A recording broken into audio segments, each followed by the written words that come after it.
Bonjour à tous. Oui, j'ai la charge donc de piloter un des 4 observatoires de centre-ville en mouvement.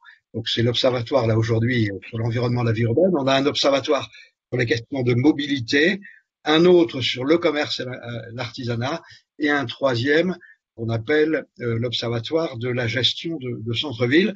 L'objectif des observatoires, c'est de repérer les pratiques, les expériences intéressantes dans nos villes, d'échanger un certain nombre de réflexions et d'éléments de perspective et de prospective. Cet observatoire environnement et vie urbaine, lui, il s'intéresse à tout ce qui fait, à tous les facteurs qui font la qualité de la ville, qui font qu'elle soit attirante, respirable, moins brillante, plus conviviale. Et donc, on s'intéresse à un certain nombre de thématiques. Il y a 2 semaines, on était sur la thématique de l'importance de la place dans la ville. On a traité aussi de l'importance de l'eau dans la ville. On a traité des questions de régulation de la vie nocturne depuis les 3-4 ans où fonctionne notre observatoire. Alors sur le thème donc aujourd'hui, la nature en ville, on aura donc un certain nombre d'intervenants. On aura au total 8 interventions dans cet après-midi qui est calé sur un horaire rythmé. On s'est donné 1h30. Vu cette configuration par visio, évidemment, les échanges, les questions aux intervenants au fur et à mesure sont un peu difficiles. Et donc, ce qu'on vous propose comme formule, c'est que pour les participants, vous posiez vos questions par écrit, par le chat, et on se donnera à la fin, le dernier quart d'heure, on se donnera comme ça une séquence on va parcourir les questions. Constant, qui est un des chargés de mission de Centre-Ville en mouvement, va nous restituer les questions, et donc j'inviterai les intervenants concernés à y répondre. Cette séquence donc de l'observatoire, elle a été préparée par Pierre Creuset, le directeur de Centre-Ville en mouvement que vous avez entendu en introduction. Merci Pierre, mais aussi par Morgane Griot, par Constant Amblard et par Charles-Antoine Cédrien qui s'occupe de toute la question comme ça de la connexion et de la visio et qui veille à nous donner de bonnes conditions d'échange. Alors, avant, je ne vais pas évoquer le thème tout de suite. Je vais proposer à un collègue maire, monsieur Bertrand Barrault, qui est le maire d'Issoire, qui vient d'entrer dans le bureau de Centre-Ville en mouvement, parce que Issoire est très repéré pour ses politiques très volontaristes. Issoire fait partie aussi des villes qui sont inscrites dans le programme cœur de ville, et donc je vais lui demander de nous dire quelques mots d'introduction et de nous dire aussi en quoi l'opération cœur de ville, action cœur de ville, apporte beaucoup à la commune d'Issoire, mais aussi à un certain nombre de petites villes de notre territoire. À vous, monsieur Barrault. Oui, bonjour à toutes et à tous. Pour compléter la présentation, donc je suis le maire d'Issoire, une ville de 15 000 habitants située au cœur de l'Auvergne, mais aussi donc président de l'agglo du Pays d'Issoire, ce qui fait que dans ce cadre-là aussi nous faisons des demandes dans le cadre de petites villes de demain. Donc et puis avec 15 000 habitants, on est aussi représentatif à la fois de l'action cœur de ville et je l'espère demain de l'action petites villes de demain, qui sont en tout cas des dispositifs, je le répète, particulièrement efficients sur nos territoires. Et c'est avec plaisir que j'interviens sur ce sujet de la nature au cœur des villes. Parce qu'à Issoire, notre slogan depuis des décennies, il n'est peut-être pas spécifique, mais en tout cas on en est fier, c'est de dire qu'on est une ville à la campagne. Parce qu'en fait on est lové entre 2 parcs naturels, et c'est vrai que jusqu'ici on se contentait de dire à quelques minutes à pied ou à vélo, et auparavant à cheval, nous sommes dans la forêt et dans les prairies. Mais aujourd'hui je crois que les éléments s'inversent un petit peu et on n'est plus une ville à la campagne, mais plutôt la campagne à la ville. En tout cas, les citadins, que n'oublions pas, c'est quand même 4 Français sur 5, veulent désormais du vert au cœur de leur cité. Et c'est vrai que précédemment, dans un projet urbain, l'espace vert était souvent, j'ai pu l'observer, le parent pauvre de l'aménagement, celui qui venait plutôt en dernier, avec souvent des espaces fleuris, une fonction plutôt esthétique, certes importante, hein, d'ailleurs, Issoire et Ville Trois Fleurs, mais désormais on voit bien que tout ça est insuffisant. Aujourd'hui, je crois que nos concitoyens, nous souhaitons tous de véritables trames vertes, des coulées vertes, des îlots de fraîcheur, des corridors verts aussi pour la biodiversité. Et désormais, c'est un élément prépondérant dans notre réflexion qu'on vient de faire à Issoire d'une voie douce, se fait non plutôt en fonction des trams verts existants. On a la chance aussi dans notre ville d'avoir une rivière, et donc notre voie douce qui est en construction suivra cet axe, j'ai envie de dire, cet axe vert et bleu. Cela implique aussi, pour lancer un peu le débat, des choix différents dans la gestion quotidienne de nos villes, notamment je pense au zéro phyto, pour lequel nous avons fait le passage, nous, il y a 6 ans. Récupérer aussi l'eau des toitures notamment, l'hydromushing qu'on vient de mettre aussi en place dans les allées du cimetière par exemple pour toutes les verdir, et puis une vraie réflexion sur le choix des espèces des arbres et des variétés de plantes pour qu'elles soient le mieux adaptées aux conditions de température, moins consommatrices d'eau, avec des poussées rapides, car ne n'oublions pas aussi, et notamment les jeunes générations sont dans l'immédiateté et il faut une visibilité. Dans les derniers projets que nous avons faits, nous avons eu aussi cette volonté d'avoir des poussées rapides parce que les gens le souhaitent, ils veulent avoir une visibilité. Donc on a tous en tout cas conscience, je pense qu'en termes de bilan carbone, l'influence sera faible, mais par contre pour nos concitoyens, j'en suis persuadé, on va apporter une sensation de bien-être, de confort. Je crois que pour se réunir, pour échanger, pour palabrer dans un îlot de verdure, faire du sport, voire jardiner, puisqu'on a aussi des jardins familiaux mis à disposition en plein cœur de ville, financés là aussi par l'Action Cœur de Ville, et même des ruches qui sont mises à disposition. Tout cela, je crois que c'est désormais un vrai plaisir et un besoin renforcé, notamment pendant la période du confinement. N'oublions pas que pendant quelques périodes, on a eu le droit qu'à 1 kilomètre pour trouver un espace vert. Donc, dans tous les cas, c'est une vraie demande de nos concitoyens. On a pu tous l'observer au moment des élections municipales. Mais désormais, ce qui me paraît le plus important peut-être, c'est que ce soit une véritable co-construction avec les habitants, à travers, bien sûr, une participation dans les choix qui vont pouvoir être faits dans les différents quartiers, et déjà des choses qui existent à travers des concours maisons et jardins fleuris. À titre d'exemple, à Issoire, pour une ville de 15 000 habitants, on a 300 participants chaque année à ce concours. Et aussi des conventions que l'on met en place pour utiliser des façades privées et faire grimper des plantes type vigne vierge, chèvrefeuille sur les pourtours des places et des rues. Faire aussi le choix de faire entretenir et améliorer de petits espaces par les riverains, qui sont souvent des partenaires tout à fait intéressés. Et peut-être à l'inverse, un petit bémol, paradoxalement, je ne sais pas si c'est partagé par mes collègues, mais on observe une forme de transfert de l'exigence de végétalisation de nos concitoyens de la sphère privée vers la zone publique. En effet, dans les projets des particuliers, notamment dans les quartiers un tout petit peu périphériques, là où il y a des lotissements, nous observons moins d'arbres à haute tige, moins d'espaces verts, du fait bien sûr de la surface foncière qui devient plus faible, et ça, on s'en réjouit, mais aussi des difficultés de taille, des difficultés de tonte pour les particuliers. Et on voit que ces gens-là se tournent plutôt vers les espaces publics. Tout cela fait que je pense que la demande et l'attente en direction des communes est de plus en plus forte, et peut-être justement à nous de répondre à ce défi. Et en tout cas, merci en Centre-Ville à Mouvement, parce que je crois que des échanges d'expériences tels qu'on fait aujourd'hui depuis plusieurs semaines, et j'ai envie de dire depuis plusieurs mois grâce à Centre-Ville en Mouvement, sont primordiaux, notamment dans un domaine tel que celui-ci. Merci Monsieur le maire. Juste, j'avais une question. C'est vrai que le plan Action Cœur de Ville, parce que là maintenant on va travailler également avec le plan des petites villes de demain, j'ai l'impression que ça a porté un engouement à tous les maires qui se rencontrent, qui partagent des informations. Voilà, qu'est-ce que vous dites là, sur ce domaine-là? Je crois que désormais, on est une vraie famille. On a pu l'observer lors de réunions nationales qui ont lieu, par exemple, à la NCT.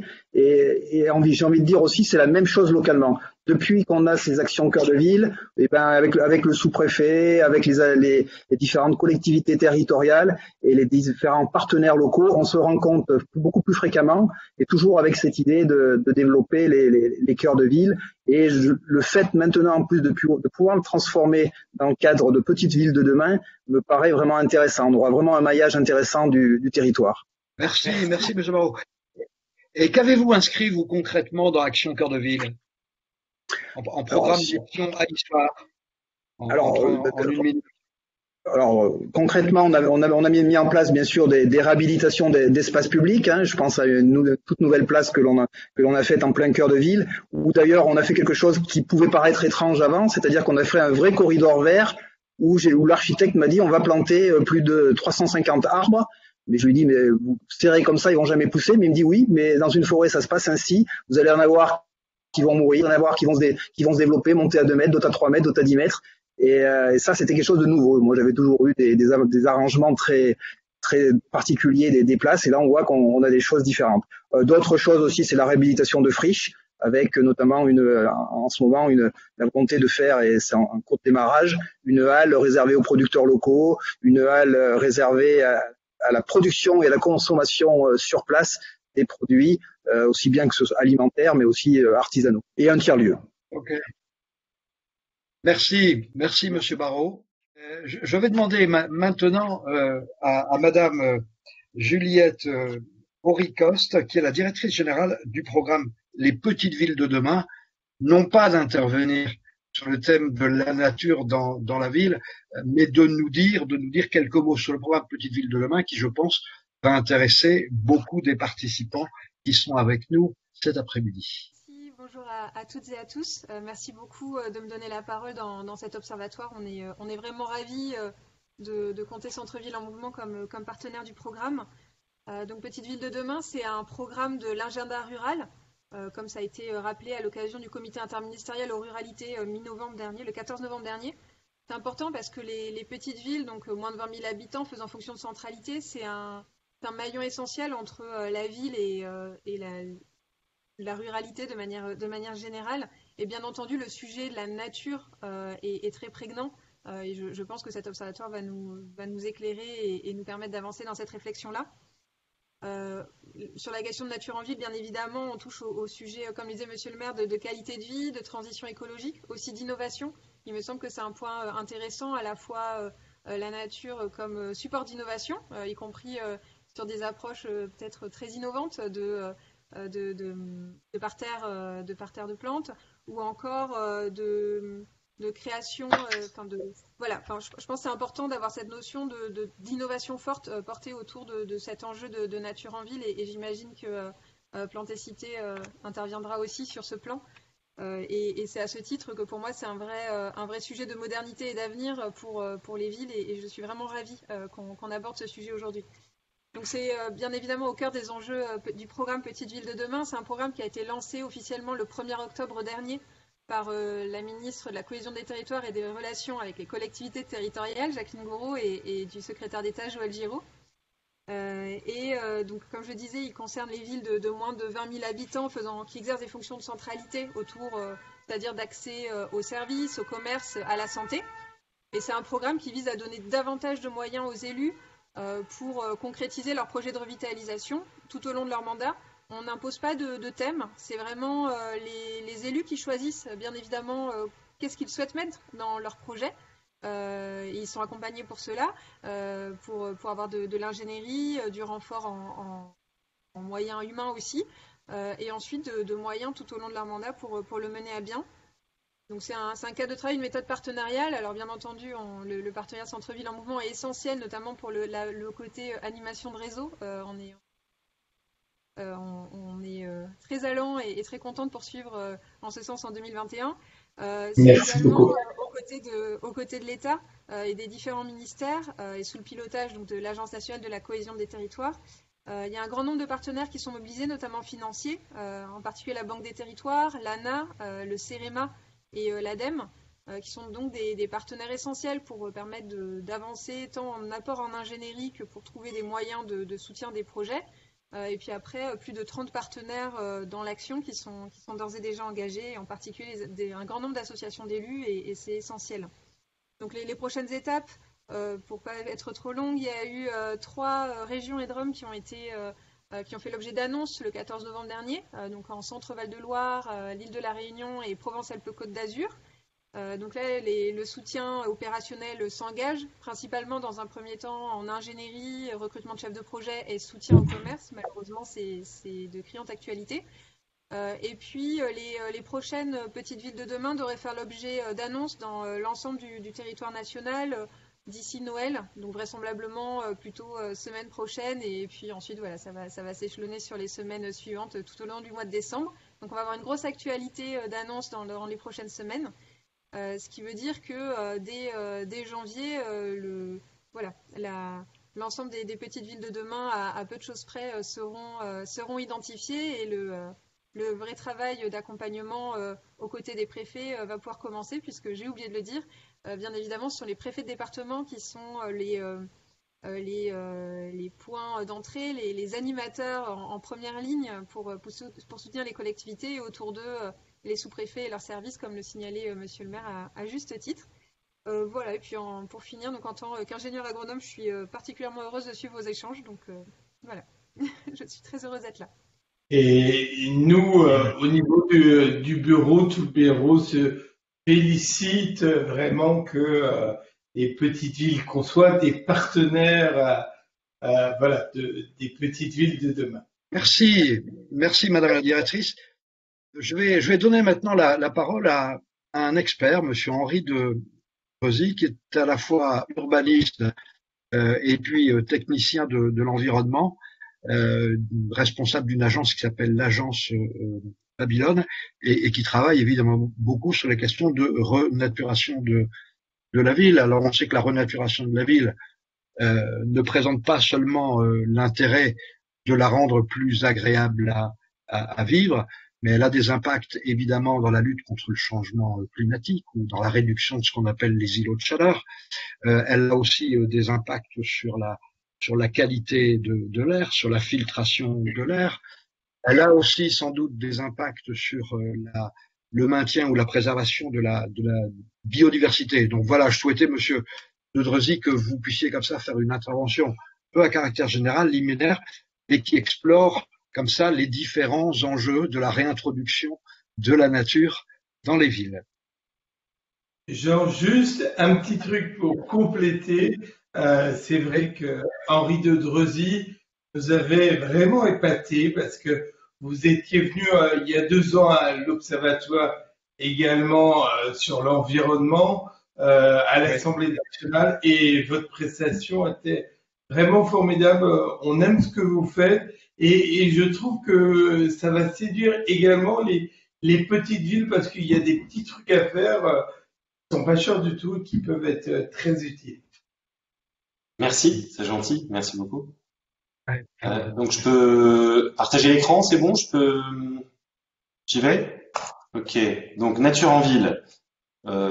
L'objet de cette petite présentation est dans l'esprit de ce que j'ai pu voir avant l'Observatoire ou avec Centre-Ville en mouvement, c'est-à-dire l'idée de donner une sorte de boîte à outils un peu élargie qui va donner des idées en termes de rôle et de type d'aménagement à nos élus, qui vont pouvoir piocher dans ces quelques références. Donc on a fait une sorte de recueil de références, de projets réalisés qu'on a fait ou pas fait, qu'on a pu voir, qu'on a trouvé intéressant, et dans lequel, j'espère, ils pourront reconnaître différentes particularités, différentes facettes de leur ville, puisqu'elles ont toutes des visages très très différents et multiples. Donc là, on est dans une catégorie de petites villes, moins de 20 000 habitants. Donc toutes les références que je vous montre sont des villes de moins de 20 000 habitants ou à peine plus. Voilà. Donc, juste en 2 mots, Henri de Dreusy, je suis paysagiste et urbaniste, associé fondateur de l'agence Babylone. Babylone, c'est une agence de concepteurs qui donc conçoit des espaces publics et privés. Notre travail, c'est de reconnecter l'homme et la nature, la ville et la nature, dans une idée de synergie, de symbiose, où l'un et l'autre seraient bénéfiques à un système un peu global. Voilà. Donc, je prolonge ce que disait Monsieur Boutry tout à l'heure. Je vais ouvrir sur cette notion de service rendu. On parle beaucoup de cette formulation en ce moment, les services rendus par la nature. Effectivement, on est dans une période de crise majeure. Je rappelle, c'est la 3e année de suite. On a les températures les plus hautes jamais enregistrées. 3 années de suite, ça y est, on commence à rentrer dans le dur et on va affronter des périodes un peu difficiles par rapport à tout cela. Et effectivement, la nature est a priori notre meilleure arme pour répondre à une bonne partie de ces problèmes. Et on dit planter des arbres, effectivement, la végétation, pas que les arbres, hein, toutes les strates de la végétation, c'est intéressant de travailler en strates, apporte un certain nombre de services par rapport à ça. des services gratuits, permanents, naturels, qui se gèrent plus ou moins tout seuls. On parlait de l'assimilation du carbone, c'est faible, mais ça dépend des surfaces que l'on plante, quand même, ça joue un rôle. Pardon. De rafraîchissement, les plantes évapotranspirent, donc ça régule la température, ça produit de l'oxygène, ça réduit la pollution, ça assimile les poussières, ça produit de la biomasse que l'on peut réutiliser pour la combustion ou pour la fabrication, et ça absorbe également l'eau, ça permet de réguler des problèmes hydrauliques qu'on peut avoir dans certaines régions de France. Ça peut accessoirement aussi produire de la nourriture.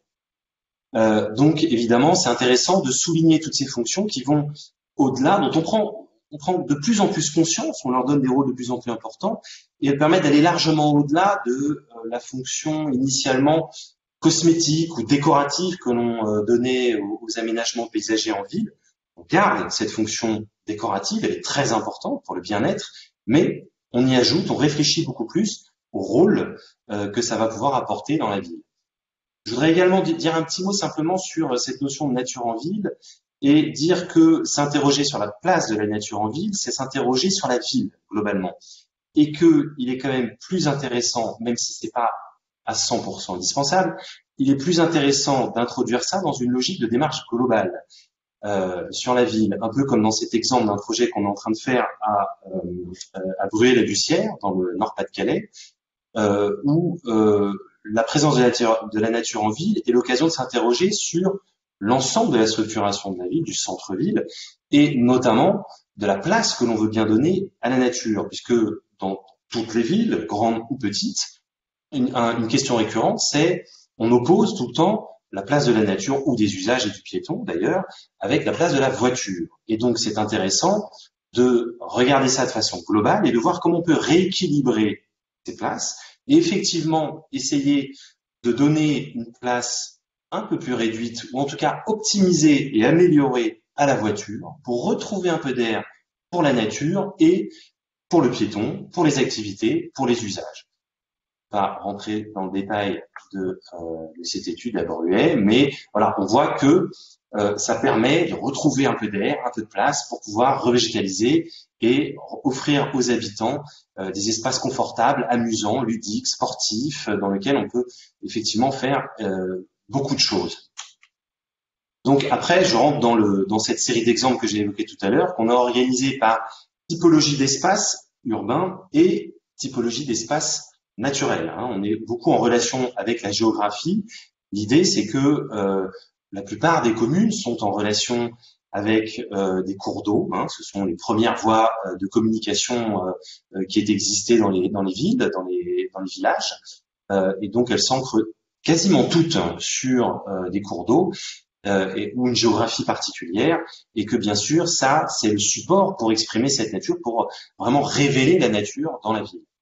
Avec ici un exemple qu'on a réalisé à la Mailleraie-sur-Seine, c'est un tout petit village, il y a 2500 habitants, je crois, en Seine-Maritime, en Normandie, dans lequel on a donc réaménagé le centre-ville et les berges de Seine. C'est une commune fluviale en bord de Seine, dans laquelle donc on a emménagé une sorte de place fluviale qui vient en balcon sur la Seine, et pour laquelle on s'est attaché à récolter les eaux pluviales, les eaux de voirie, comme on voit dans ces petites images ici, à les récupérer, les temporiser et les acheminer progressivement vers cette place fluviale que j'évoquais tout à l'heure, qui est largement plantée, avec justement des bassins végétalisés dans lesquels on a des actions de phytoremédiation, donc de l'épuration par les plantes, il y a une sélection d'essences particulières qui permet d'épurer cette eau et de la rejeter progressivement dans la Seine une fois qu'elle est épurée. Et donc ce système permet de mettre en scène le cheminement de l'eau. Donc on est en Normandie, il y a pas mal d'eau, c'est un fonctionnement qui ne marcherait pas bien dans le sud de la France. En Normandie, on a de l'eau plus ou moins tout le temps et en petite quantité, donc de façon assez régulière. Ça permet de mettre en scène ce rythme de la nature, ce rythme de l'eau, d'utiliser cette eau comme une ressource et d'avoir d'ailleurs, on voit ici un bassin miroir qui n'a rien de mécanique, il est entièrement gravitaire, c'est l'eau de pluie qui l'alimente. Quand il pleut, pendant 2-3 jours qui suivent la pluie, on a un bassin miroir qui reflète les façades qui s'active de façon automatique, de façon purement gravitaire. C'est très simple, il n'y a aucune infrastructure de fontainerie, aucune machinerie qui alimente ce système-là. Ça, c'est le même espace, donc on voit ces bassins qui descendent progressivement vers la Seine avec le spectacle de cette Seine, avec les navires, les péniches qui la parcourent. Un autre exemple qu'on a réalisé à Gien, les bords de Loire, ici. La Loire, c'est un des derniers fleuves sauvages, si ce n'est le dernier fleuve sauvage d'Europe. C'est intéressant. Donc, on a aménagé toute une série de places qui donnent sur la Loire à Gien. Et dans cette idée de faire pénétrer dans la ville l'écosystème qu'on vient tirer depuis les bords de Loire vers l'intérieur de la ville, un peu comme des agrafes, pour s'ouvrir vers la Loire. On voit ici des vues qui s'ouvrent là. Et des espaces plantés. Alors c'est toujours contraint, c'est toujours difficile, particulier de planter dans la ville. On voit avec tous les usages, les voitures, les terrasses de café, les points d'apport volontaires enterrés. Donc beaucoup de fonctionnements d'usage qui font qu'il faut choisir précisément, définir précisément où est-ce qu'on plante et qu'est-ce qu'on plante, comment on plante. Mais on voit bien que ça apporte énormément à l'espace urbain et que c'est préférentiellement là que justement vont se déployer les usages, les terrasses de café, commercialement parlant. C'est très puissant comme vecteur d'attractivité. Ça crée de l'ombre, ça rafraîchit. Une rue plantée est 4 à 10 degrés de moins qu'une rue non plantée en plein soleil. Donc le rôle est très important. Ici, on a l'exemple du front de Seine également. Alors j'ai beaucoup de références en Seine-Maritime, je ne sais pas pourquoi, aucune préférence sur cet espace-là, mais il y a quelques exemples intéressants. Donc de Caudebec-en-Caux qui a aménagé son front de Seine également, dont on voit ici que ça a été l'occasion de redéployer de véritables jardins qui donnent sur la Seine, qui font le lien avec ces grands paysages naturels autour. On est dans l'idée que je trouve très intéressant cette idée que les villages sont les premières vitrines du terroir français. On a la chance d'être dans un pays avec une richesse de terroir absolument extraordinaire. On a des écosystèmes, on a des géographies, on a des productions agricoles extraordinaires. Et je pense que, y compris en centre-ville, même quand on est dans des centres-villes anciens, minéraux, avec des trames de rues resserrées, comme on a pu voir sur la présentation tout à l'heure de Monsieur le maire de la ville d'Issoire.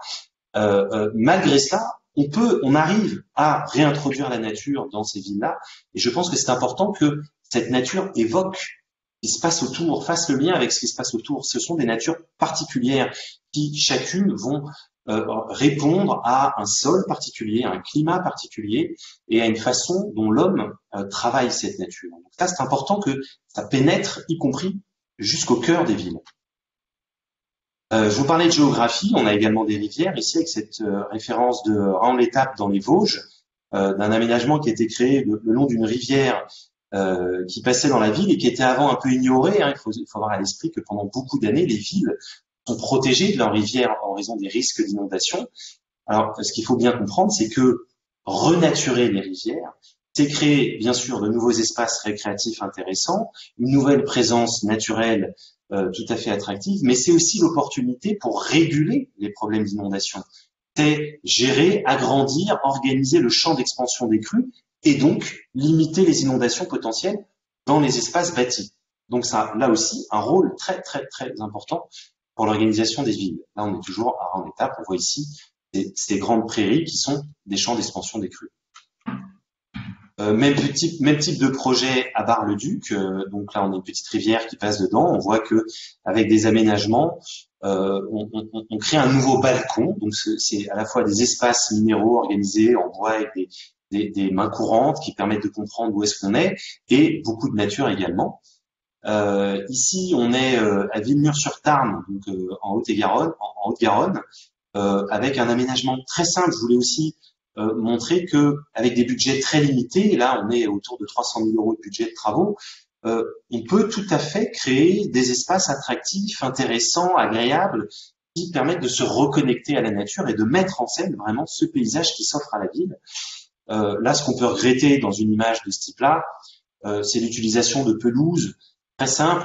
La pelouse qu'on retrouve dans beaucoup d'endroits et sur le plan écologique est quand même très limitée. Une pelouse, c'est très pauvre sur le plan écologique. En plus, ça demande beaucoup d'entretien, de suivi dans l'année, les tontes, les engrais, les pesticides. Voilà, pour avoir une belle pelouse, ça demande beaucoup d'entretien. Et en fait, on arrive avec d'autres principes de végétalisation à avoir des espaces beaucoup plus généreux et beaucoup plus intéressants et qui demandent moins d'entretien. Là, je suis dans un exemple d'aménagement littoral à Veules-les-Roses, également en Seine-Maritime, avec un aménagement hybride à la fois balnéaire, avec piscine, des équipements, et un parc, là aussi d'ailleurs, qui s'organise autour de cette petite rivière qui a créé cette baie dans la baie de Seine. J'en arrive à des espaces plus minéraux, vraiment de cœur de ville, avec les places de centre-ville, donc près de l'église, l'image traditionnelle qu'on peut avoir à l'esprit. Ici, j'arrive pas à le prononcer, c'est Bad Salzuflen, désolé, c'est en Allemagne. Un aménagement récent 2014 d'une place qui a intégré progressivement de la végétation. Donc, on voit avec des aménagements de plantes, d'agréments comme ça, qui apportent un visage beaucoup plus agréable, beaucoup plus frais, beaucoup plus jardiné, beaucoup plus humain à une place qui pourtant garde son espace ouvert, qui est capable d'accueillir différents fonctionnements, à certains moments des voitures, des terrasses de café, des brocantes, des places de marché. Ça n'est pas du tout incompatible. On voit aussi des équipements de fontainerie, des commerces. La végétation avec ces espaces-là, au contraire, permet de créer des espaces plus confortables et donc de faire venir des clients pour ces espaces-là, pour ces commerces. Également un mot sur la présence des stationnements. J'évoquais tout à l'heure l'idée de réguler la place de la voiture. Il est aujourd'hui possible, avec certains dispositifs, d'améliorer la cadence du stationnement, d'augmenter la cadence du stationnement tout en réduisant le nombre de places de stationnement. Il y a des dispositifs qu'on a réunis qui sont très simples, qui marchent, qui ont fait leurs preuves et qui permettent, à l'inverse, de redonner une place à la nature. Et ce que je voulais dire, il ne s'agit pas de vider les centres-villes de la place de voitures, c'est pas du tout l'idée. On a besoin des voitures, on a besoin de circuler, mais la voiture n'est pas l'ennemi de la nature et n'empêche pas de créer, comme on voit ici, on revient à Bar-le-Duc, des aménagements qui intègrent une présence naturelle importante, belle, qui, au contraire, vient intégrer la présence de voitures et qui fait que c'est pas la voiture qu'on voit partout, comme dans ces grands stationnements de supermarchés. Non. C'est frais, on voit quand même une présence végétale importante. Dans les espaces où, pareil, des centres-villes anciens très constitués, ici on est en Espagne à Bagnols, où effectivement, historiquement, on est sur une présence minérale très forte, des usages qui vont plutôt se dérouler sur des espaces minéraux, ça n'empêche pas d'intégrer des arbres, on voit que ça libère l'espace au sol, on peut y faire toutes les activités que l'on veut, mais on a quand même un couvert végétal important qui est intéressant. Ça peut d'ailleurs être aussi l'occasion de mettre à jour des cours d'eau, d'anciens petits cours d'eau qui traversaient la ville, qui étaient auparavant busés, cachés sous terre. C'est l'occasion aussi, la nature c'est aussi l'eau, c'est aussi l'occasion de la mettre en scène. Quelques exemples également de jardins situés en centre-ville, des jardins anciens, là on voit qu'il y a des vestiges historiques, rénover ces jardins, les remettre en scène avec une présence végétale conforter, affirmer, c'est intéressant, ça permet de renforcer la présence des écosystèmes dans la ville, les usages pour les habitants également. Il y a également un certain nombre de villes qui ont des opportunités grâce à des friches ferroviaires ou des friches militaires de réinvestir leur centre-ville avec des petits écoquartiers qui, eux aussi, vont permettre de mettre en scène, de redéployer une présence naturelle importante. J'aime bien cette image puisque ici, on voit que la nature en ville, c'est pas que des arbres, c'est plusieurs strates. Et c'est ça qu'il faut bien que les élus comprennent également. Et c'est d'ailleurs ce que disait tout à l'heure Monsieur Barrault dans l'exemple d'histoire. Il disait les arbres plantés trop serrés, ça va pas pousser. Si, au contraire, c'est comme ça que ça pousse dans la nature. Ce qui est intéressant, c'est de s'inspirer directement du fonctionnement des écosystèmes. On parle de génie écologique, nous c'est ce qu'on fait dans nos projets. On s'inspire très largement des fonctionnements des écosystèmes qu'on adapte à la ville et on essaye de redéployer des écosystèmes dans la ville.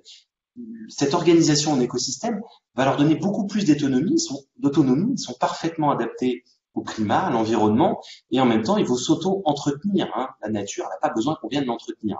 Évidemment, il y a un peu d'entretien, on en reparlera, mais quand on est sur des espaces comme ça qui sont très verts, ça ne veut pas dire forcément, ça dépend de comment ils sont faits, qu'il faut plus d'entretien. Ça peut être moins d'entretien également, à condition qu'on accepte un visage assez naturel, bien sûr.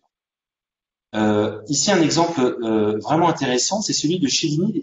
Il est intéressant parce que il vient avant tout des habitants. Ce sont les habitants qui ont commencé, donc, dans ce petit village d'Indre-et-Loire, à planter des rosiers dans les rues du centre-ville, comme on le voit ici. Et de fil en aiguille, ils en ont planté de plus en plus. Tous se sont dit, tiens, c'est amusant ce qu'il a fait mon voisin. Ils ont planté des rosiers. Et la ville a accompagné et renforcé cette dynamique-là. Et aujourd'hui, tout le village est envahi de rosiers, à tel point que ça a donné lieu à un véritable engouement et attrait touristique. Aujourd'hui, les gens viennent spécifiquement passer quelques jours à Chéligny pour visiter le village des roses. Il y a un salon des roses, on vend des roses, il se passe des choses autour de ça. Ça a vraiment redonné une dynamique très importante à ce petit village qui, en dehors de ça, n'avait pas de réelle locomotive, on va dire. Une ville a toujours besoin de s'identifier, de se placer sur le plan touristique. Et ben voilà, là c'est la rose. Donc la nature peut tout à fait être aussi un vecteur touristique très très puissant. Là on est dans la commune de Vauréal dans le Val d'Oise avec des aménagements que la ville a elle réalisés, donc avec un visage, je vous disais, très naturel, très simple, qui récolte les eaux pluviales de surface, qui alimente, qui irrigue ces plantations qui sont très naturelles. Je parlais de gestion de ces espaces. Je voulais prendre pour exemple ce travail qu'on a fait pour la ville d'Issoudun il y a déjà quelques années sur la notion de gestion différenciée. C'est très important de bien comprendre que quand on introduit la nature dans la ville, il faut réfléchir à la façon dont on entretient. Donc il y a des notions de gestion différenciée qui commencent à être assez connues. Il y a également la notion de gestion harmonique qui va un peu plus loin, qui est une gestion qui accompagne le milieu naturel, la dynamique naturelle. On va pas contre elle, on l'accompagne, et un peu comme au judo, si vous voulez, on emmène la force de l'adversaire pour faire ce qu'on veut, pour lui faire faire ce qu'on veut lui faire faire. Et donc, en fonction des différents espaces, on va choisir des typologies d'aménagement. Je parlais tout à l'heure de milieux naturels qu'on réintroduit en ville et qu'on va organiser en fonction de différents espaces de prestige, des espaces d'accompagnement, des espaces rustiques, des espaces naturels. Dans la ville. Donc c'est important aussi d'avoir cette vision-là pour pouvoir bien gérer ces espaces et pas y consacrer trop de temps et trop d'énergie, ça ne sert à rien. Merci de votre attention. Ok, merci beaucoup, Monsieur Dodrezi.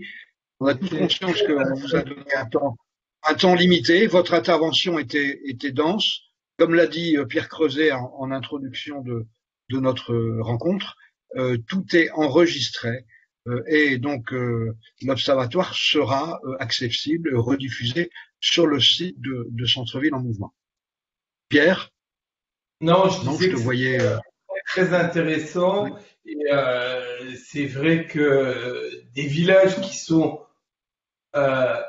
revus grâce à la nature en ville sont d'abord plus attrayants, et notamment pour le commerce, évidemment. Et puis, comme vous le disiez, c'est la richesse de la France, et c'est génial. Je trouve les rosiers, les eaux pluviales qui sont utilisées pour faire des miroirs d'eau et tout, c'est très intéressant.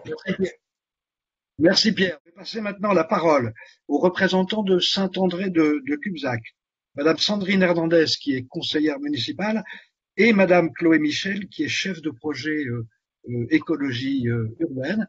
Je vous propose de vous réguler toutes les deux sur qui prend la parole et à quel moment. Madame Hernandez? Oui, bonjour à tous. Déjà, merci pour l'invitation à intervenir et saluer la parité des intervenants. Voilà, plutôt rare. Donc, pour me présenter rapidement, donc je suis conseillère municipale déléguée au centre-ville de et conseillère communautaire déléguée à la question de la démocratie participative. Et voilà, au niveau de notre intervention aujourd'hui avec Chloé, on va faire un focus sur le centre-ville. Moi, je vais vous rappeler un petit peu le contexte de Saint-André de Cubzac, des projets de nature en ville qu'on a portés précédemment, et puis de l'enjeu de la participation citoyenne dans notre politique de redynamisation de notre centre-ville. Alors, voilà, parfait. On est synchro.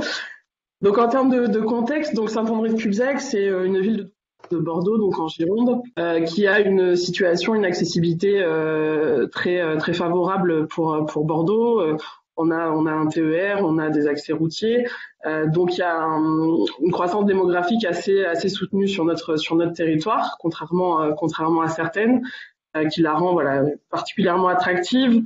On a un renouvellement de population et des installations de jeunes adultes supérieurs à la moyenne, donc avec du coup un rajeunissement, ce qui soumet notre territoire à de fortes pressions à la et d'équipements notamment scolaires. Et par ailleurs, on a un indicateur de concentration d'emploi qui est supérieur à 85%, donc qui fait de notre commune pas vraiment la cité dortoir de Bordeaux, mais un réel pôle d'emploi. Donc ça, c'est pour les côtés positifs. Pour les points un peu plus nuancés, on a la problématique de notre centre-ville qui a été fragilisé ces dernières années, et on n'est pas les seuls en France et un peu partout ailleurs. Donc l'attention sur le centre-ville pour les élus de notre commune ne date pas d'hier.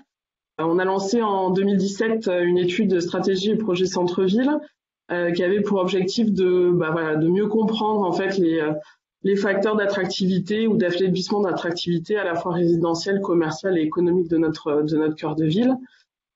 On a identifié avec le bureau d'études qui nous a accompagnés 4 axes de travail incontournables, donc que vous retrouvez peut-être à l'écran, mais qui sont la diversification des parcours résidentiels, la préservation et la densification des services publics et médicaux, le maintien de l'offre commerciale en centre-ville et le réenchantement des usages par le réaménagement des espaces publics. Politiquement, on a retenu 2 grands. La construction d'un centre-ville convivial qui valorise son environnement naturel et la construction d'un centre-ville connecté, donc en renforçant les interactions avec notamment la métropole bordelaise. On a candidaté en 2018 au programme Action Cœur de Ville. On n'a malheureusement pas été retenu, mais du coup, ça nous a permis, on en tire quand même des bénéfices parce que ça nous a permis politiquement de s'aligner sur une stratégie pour le cœur de ville. Et ce qui fait qu'aujourd'hui, on est un peu plus mûr sur le sujet. En 2020, on a signé avec le département et notre communauté de communes un contrat de ville d'équilibre avec deux sujets assez importants pour notre territoire, qui sont soutenir les dynamiques locales afin de favoriser l'innovation et la participation des habitants et renforcer notre rôle de centralité et améliorer le cadre de vie de notre territoire. Donc ça, c'est sur le centre-ville. Donc, vous dire daté pour être petite ville de demain. Donc, on espère avoir une bonne surprise prochainement. Sur la nature en ville, donc on a plusieurs projets. Alors, j'ai pas des qualités d'image aussi remarquables que les présentations précédentes.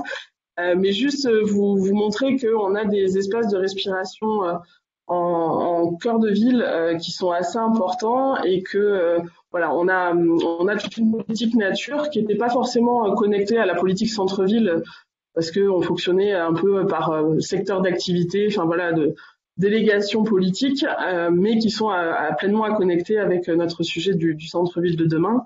Donc le parc Robillard que vous voyez là dans le petit rectangle rose, en fait vous voyez mentionné sur Google, vous voyez les commerces donc qui sont vraiment à proximité de la rue nationale chez nous.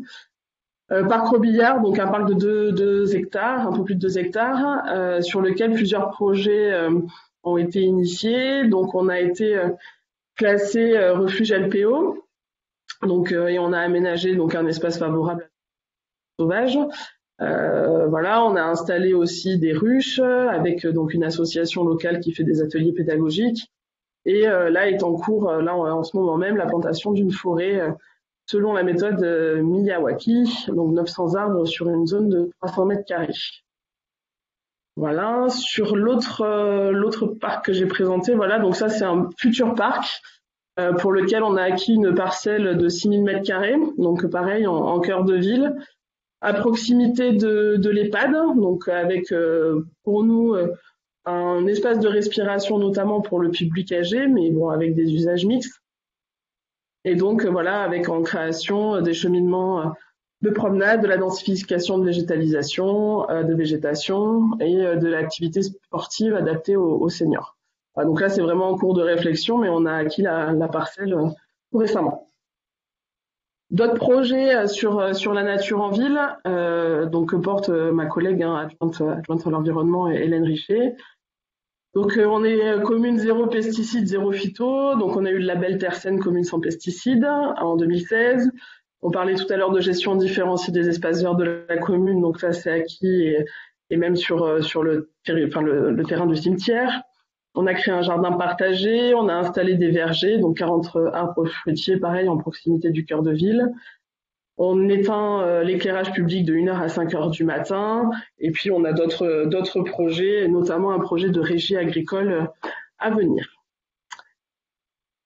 Donc, j'ai fait vite pour les projets nature, puisque l'idée, c'est quand même qu'on parle de participation citoyenne et en quoi la participation citoyenne doit nous apporter à construire, nous aider à construire notre politique de centre-ville. Donc, l'étude publique cible dont vous parlez, Chloé, Michel, à l'instant, on a choisi de se faire accompagner d'un bureau d'études pour nous permettre de savoir voilà, quelle offre en termes d'habitat, de cadre de vie, d'espace public, de mobilité, de services, de commerce. On doit se doter demain pour voilà, accompagner l'attractivité du centre-ville. Et on a voulu que ce soit un bureau d'études extérieur parce que bon, on a des compétences en interne hein, pour mener ce genre de travaux, mais on voulait vraiment que ce soit les habitants qui se saisissent du sujet sans qu'il y ait le biais politique. Donc nous, on n'intervient pas du tout dans la phase de concertation. On est au courant des dates, mais volontairement, moi, je me tiens à l'écart pour pas qu'il y ait ce biais du politique. Et voilà, on considère que le vécu habitant doit être une ressource indispensable pour imaginer notre futur centre-ville. Et donc, je vais laisser Chloé présenter la méthode de l'étude.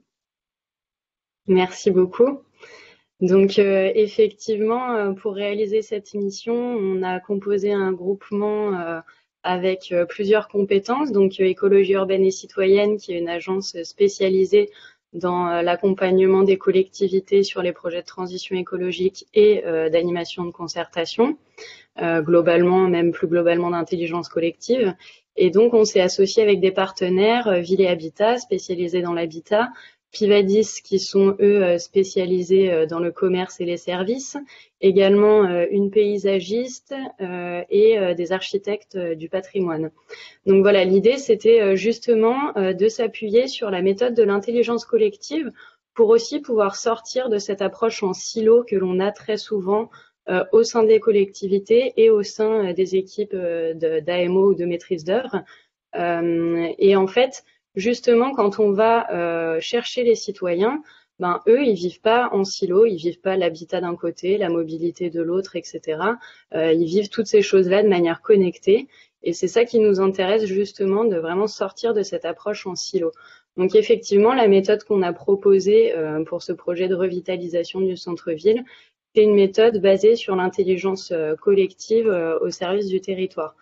Donc, on a proposé que le projet se fasse en co-construction avec une partie du coup des habitants et des acteurs du territoire, pour que déjà on puisse les former et ensuite que eux puissent participer et que ça nous permette de prendre en compte la complexité justement des systèmes, des effets désirables, indésirables pour construire les villes de manière plus durable, avec une méthode du coup basée quand même sur une intelligence collective ludique et efficace et dans un sens démocratique. Donc, parfait pour la diapo. La méthode qu'on propose concrètement, c'est l'approche territorialiste. C'est à la base une approche théorique qui nous provient de l'école d'architecture de Florence en Italie. Et c'est une méthode que l'on avait déjà pu tester auprès de Bordeaux Métropole dans le cadre du projet de Parc des Jalles. En fait, elle se base un peu sur deux constats. C'est cette dualité, on en parlait tout à l'heure, d'opposition entre nature et activité humaine, mais aussi ce constat que les habitants sont de plus en plus déterritorialisés et qu'ils ont de moins en moins de connaissances réelles de leur territoire, en tout cas géographique et dans le fonctionnement naturel de celui-ci. Donc cela, ça nous amène à une perte d'identité du territoire et aussi une baisse du sentiment d'appartenance. Donc pour retrouver ces deux éléments-là, l'approche territorialiste, elle se fonde sur une conception patrimoniale du territoire, donc un retour à sa dimension histogéographique, mais aussi un retour à l'expertise d'usage, donc que possèdent les habitants et les usagers d'un territoire. Elle a pour objectif d'atteindre la biorégion, donc c'est vraiment cette alliance urbain-rural, et non pas seulement entre les espaces de cœur de ville et les espaces qui sont annexes, mais bien au sein d'un cœur de ville. Et puis elle se base sur une méthode très simple qui est la co-construction du projet entre usagers, acteurs et institutions. On a une notion d'engagement qui est très présente. Si on regarde aussi un peu du coup comment on a constitué notre panel de citoyens pour ce projet-là, on a constitué du coup un focus group, donc c'est un ensemble de participants qui va suivre et élaborer le projet, donc il va se former, monter en compétences au fil des rencontres, également aussi apprendre à mieux cerner les enjeux des autres acteurs qui sont présents avec lui au fur et à mesure. Et donc ici à Saint-André-de-Cubzac, on a constitué un groupe avec des habitants qui ont été tirés au sort sur les listes électorales, des associations, des professionnels comme les commerçants du centre-ville, et voilà. Et après des associations qui peuvent être culturelles ou les parents d'élèves, etc. Voilà un peu sur la constitution de ce focus group. Ensuite, sur les étapes concrètement, donc on a 4 grandes étapes pour cette concertation et la définition du projet. Donc la première, c'est la définition du portrait de territoire partagé. Donc pour ça, on a réalisé effectivement en amont une étude publique cible. C'est une étude qui nous permet de voir un peu quels sont les publics que la commune souhaite accueillir sur son territoire pour identifier au mieux leurs besoins. Ce portrait de territoire, en fait, on vient confronter nos éléments de diagnostic, nos éléments d'études publiques cibles avec l'avis et le regard de notre focus group pour venir alimenter ce diagnostic et arriver vraiment à un portrait, mais aussi à quelque chose de moins figé dans le temps et de plus évolutif qui va pouvoir accompagner tout au long du projet la vision que l'on a de ce centre-ville de Saint-André-de-Cubzac. La deuxième étape, elle est marquée par un engagement collectif. Donc, les habitants se réunissent lors d'un atelier pour se donner les grands objectifs du projet du centre-ville et viennent ensuite rédiger un pacte territorial et s'engager autour de ce pacte. Mais attention, ce pacte, il n'y a pas que les habitants qui viennent s'engager autour, il y a aussi les institutions. C'est vraiment un moment fondateur où on s'engage autour des objectifs du projet qui ont été organisés grâce à un atelier. Notre troisième étape consiste à la construction de différents scénarios qui sont stratégiques et opérationnels. Donc là, on vient vraiment travailler sur des secteurs ciblés du centre-ville, identifier des sites de projet, formuler des scénarios et identifier en suivant le scénario que l'on souhaite retenir de manière collective. Et enfin, notre dernière étape, c'est la définition partagée du plan d'action. Donc pour ça, on a imaginé, pareil, un grand forum public aussi pour, lors du marché, un samedi, présenter ce plan d'action au grand public qui n'avait pas participé aux ateliers et aux personnes qui ne font pas partie du focus group, afin de recueillir également leur avis dessus. Et ensuite, on réunit une dernière fois notre focus group pour hiérarchiser ces actions et finaliser ce premier projet pour le centre-ville de Saint-André-de-Cubzac. Donc, on peut vous partager des premiers résultats puisque on a commencé cette mission et la concertation en octobre. Ça a été un peu repoussé avec le premier confinement, mais donc là, en octobre, on a pu démarrer la rencontre autour du portrait de territoire qui s'est organisé autour d'une balade urbaine masquée, donc avec différents groupes de participants qui ont pu faire 3 parcours différents. Et sur chaque arrêt, on pouvait donc leur présenter des éléments de diagnostic, des éléments de notre étude publique cible, et ils étaient invités à réagir par la discussion, mais également à l'écrit avec un support individuel de type carnet sensible de balade urbaine. Donc si on passe à la slide suivante, on voit que les constats du focus group sur les points d'arrêt de la visite, ils sont principalement ciblés sur la place de la voiture et le manque de nature en ville. Là, on a fait sortir des nuages de mots qui sont issus de leur carnet sensible. Et cette première rencontre, ça a aussi été un temps assez important de sensibilisation et de formation pour les habitants, par exemple au concept d'îlot de chaleur urbain qui les a fortement intéressés, du rôle que peut jouer la végétation, que jouent les matériaux et l'eau pour rafraîchir les centres urbains, puisque en Gironde, on a des canicules quand même de plus en plus fréquentes, donc ça parle à tout le monde, ces choses-là, l'augmentation des températures en ville l'été. Donc voilà, c'est aussi des premiers temps de formation, d'information auprès des habitants pour qu'ils puissent avoir toutes les clés pour participer en suivant. On a aussi réalisé donc la rencontre du pacte.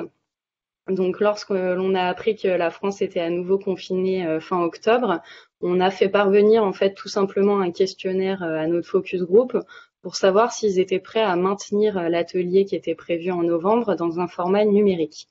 On a eu des réponses plutôt encourageantes puisque on a 63% d'entre eux qui avaient déjà participé à des animations ou des formations en ligne.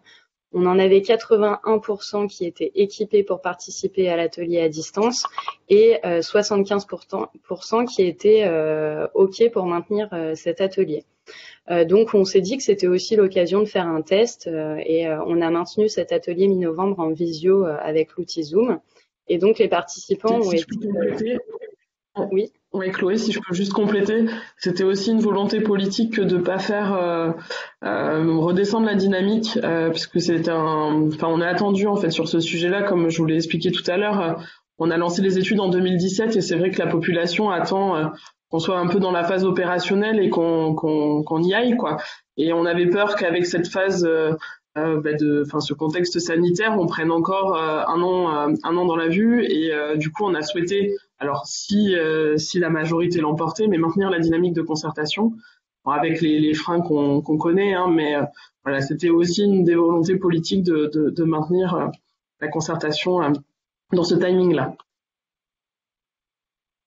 Voilà, et globalement, à part une ou deux petites erreurs techniques, l'atelier s'est très bien passé.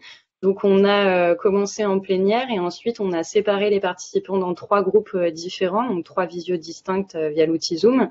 Et donc ils ont travaillé à partir de 3 storytelling, donc c'est des histoires fictives qui étaient basées justement sur nos publics cibles préidentifiés dans notre étude. Et l'idée, c'était qu'ensuite, ils puissent donner des objectifs.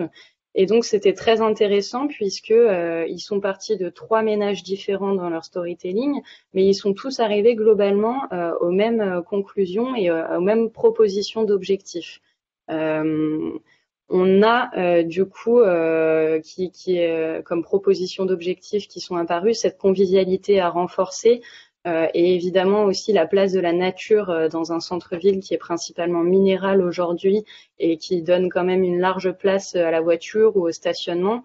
Donc pour le focus group, cette nature, elle est importante dans son rôle paysager, mais elle est aussi importante dans son rôle écologique. Ils nous ont parlé de trames vertes et bleues, ils nous ont parlé de corridors, de désimperméabilisation.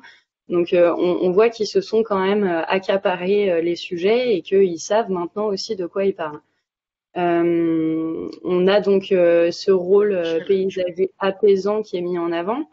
Et enfin, je peux vous demander de cheminer vers la conclusion. Je peux vous demander de cheminer vers la conclusion. Ouais. Je finis très vite. Presque un quart d'heure, 20 minutes là. Vous pouvez basculer sur la slide avec le nuage de mots. Simplement du coup pour vous faire part de l'esquisse du pacte qui est ressorti de cet atelier. Donc on a 3 axes. La centralité conviviale et la ville de proximité avec la nature écologique et esthétique. Et on parle de végétal, mais d'eau aussi pour le confort mental, le physique, la fraîcheur, le bien-être, la récréation et l'air de qualité. On a la mise en valeur du patrimoine collectif bâti, écologique et paysager. Donc là, on parle de patrimonialiser le paysage et le végétal également. Et ensuite, le troisième axe de ce pacte, qui est plutôt la ville rayonnante et donc aussi le besoin de connexion entre les différents espaces et poches vertes du centre-ville, dont a présenté une partie Madame Hernandez en précédent. Voilà, je vous remercie, j'ai terminé. Merci. Excusez-moi de devoir vous bousculer un tout petit peu, de mettre un peu de pression, mais on compte bien sur vous, notamment Madame Hernandez, pour nous tenir informés maintenant de l'avancée et des choix d'aménagement qui seront faits à Saint-André de Cubzac. Merci beaucoup. Et donc, je pense que ce qui était important, c'est de montrer qu'avec une véritable volonté politique, on arrive à faire des choses, et même dans des petites villes, moins de services techniques que d'autres et plus de difficultés au niveau notamment financier, et puis dire que d'associer la population, on vient de finir le baromètre, le 5e baromètre des attentes des commerces, des consommateurs de centre-ville et de commerce, et on voit que 77% de nos concitoyens souhaitent être dans les décisions qui sont prises par les maires pour le centre-ville. Donc, c'est quand même très important. Merci donc pour ces éclairages. Maintenant, on va reprendre un tout petit peu d'auteur, un peu plus de généralité avec Madame Christine Euro, qui travaille à EDF, qui est chef de projet de transition énergétique en milieu rural et qui a contribué à l'écriture d'un livre blanc sur le sujet. Merci d'abord, merci de m'avoir associé d'abord à ces échanges très très intéressants et très riches, et puis à cet après-midi de votre observatoire. Alors c'est vrai que je vais être un peu décalée par rapport à tout ce que nous avons entendu depuis un petit peu plus d'une heure, mais peut-être pas complètement sans connexion avec le sujet de la nature en ville. En fait, oui, je vais vous présenter un ouvrage que j'ai fait sortir l'année dernière en 2019. Je vous le montre rapidement à l'écran, mais il existe en version numérique et vous pourrez l'avoir sans aucune difficulté. Il s'appelle Parfait, super, merci beaucoup. Il s'appelle donc le livre blanc sur la transition énergétique en milieu rural. Alors en fait, la transition énergétique, transition écologique, tout le monde y est maintenant associé, petits et grands, tous les types de territoires. On en parle de plus en plus et c'est tant mieux, mais tout le monde n'est pas armé de la même façon pour y faire face. Et moi, ce qui m'a intéressé l'année dernière, c'était de regarder un peu plus particulièrement comment les territoires ruraux, les communes rurales se saisissaient du problème, enfin de ce sujet, comment elles le traitaient.